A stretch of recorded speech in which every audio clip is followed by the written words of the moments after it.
आजकल हम जिस वर्ल्ड में रह रहे हैं उसमें ये बहुत पॉसिबल है कि अलग-अलग अपॉर्चुनिटीज़ के लिए, काम के लिए हम लोगों को अपने जो लव्ड वन्स हैं उनसे दूर जाना पड़े।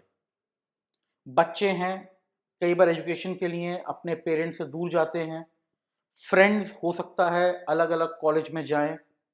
इवन जो रोमांटिक पार्टनर्स हैं हो सकता है अपॉर्चुनिटीज़ की वजह से या लाइफ में जो अदर इवेंट्स हैं उसकी वजह से एक दूसरे से दूर जाएँ।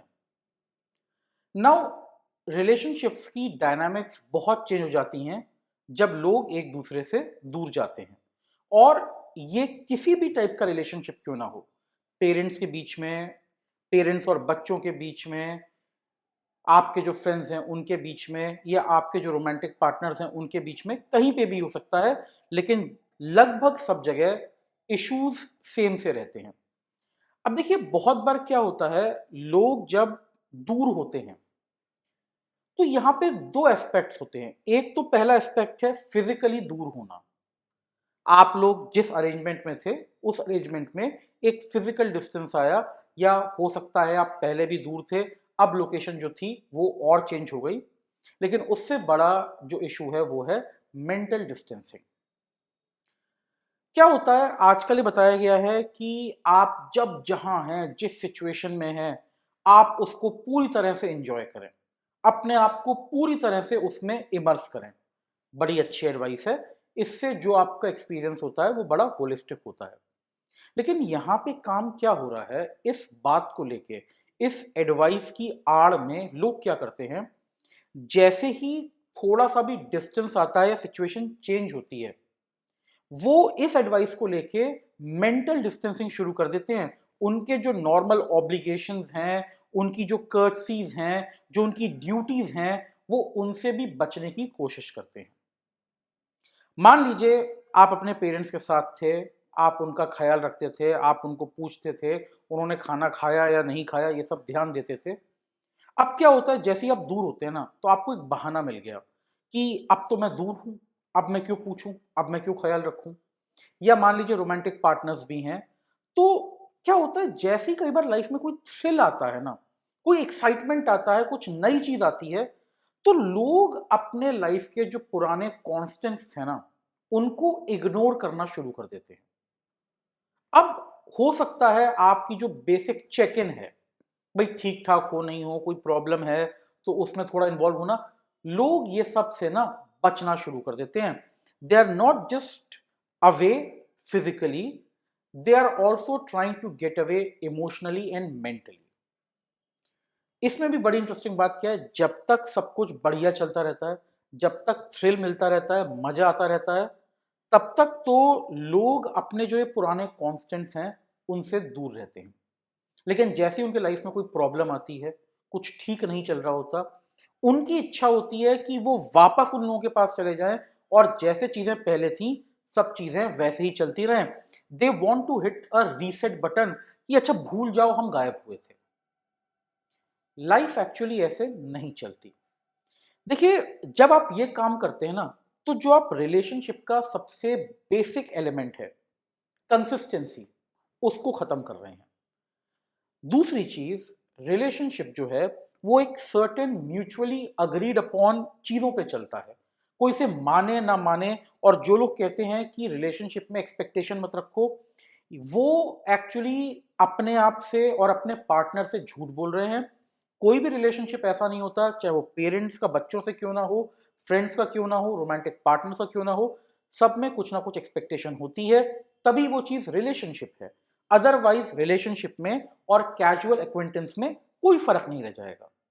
तो हर रिलेशनशिप की कुछ एक्सपेक्टेशंस होती हैं, उनमें से कंसिस्टेंसी एक बहुत बड़ी एक्सपेक्टेशन है। एक बेसिक केयर, कंसर्न, और वो लगातार होती रहे, ये बहुत इंपॉर्टेंट है।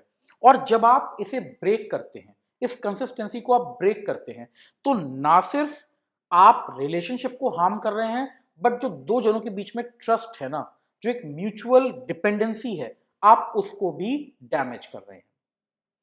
अच्छा, जब ये चीज बार बार होती है तो क्या है, एक तो आप खुद अनट्रस्टवर्दी बन के निकल रहे हैं, और दूसरा आप जो एटमॉस्फेयर क्रिएट कर रहे हैं ना, वो एटमॉस्फेयर भी ऐसा है कि आपको भी ट्रस्टवर्दी लोग आसानी से नहीं मिलेंगे, क्योंकि हमने इस चीज़ को बड़ा नॉर्मलाइज़ कर दिया है कि आउट ऑफ साइट तो out of mind.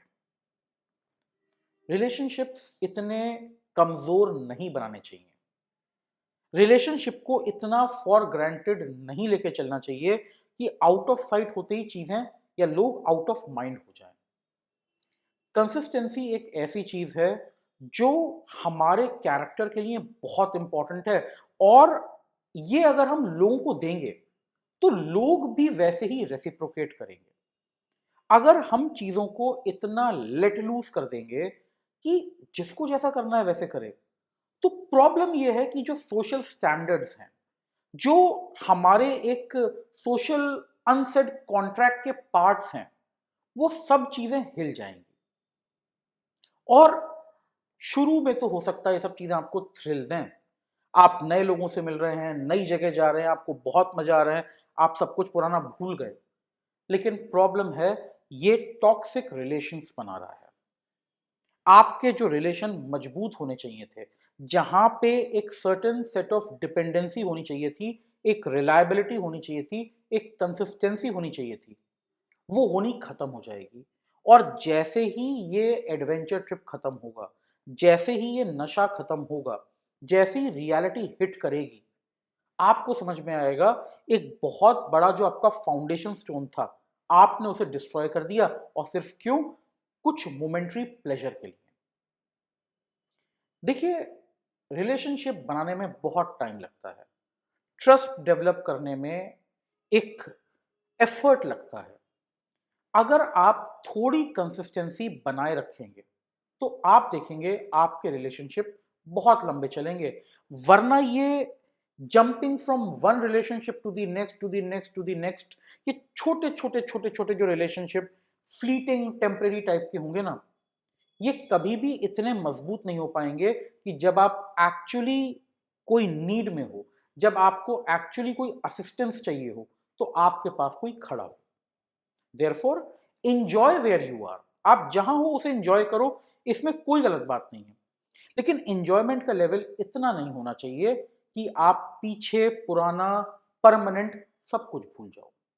There has to be a balance, there has to be a sense of consistency.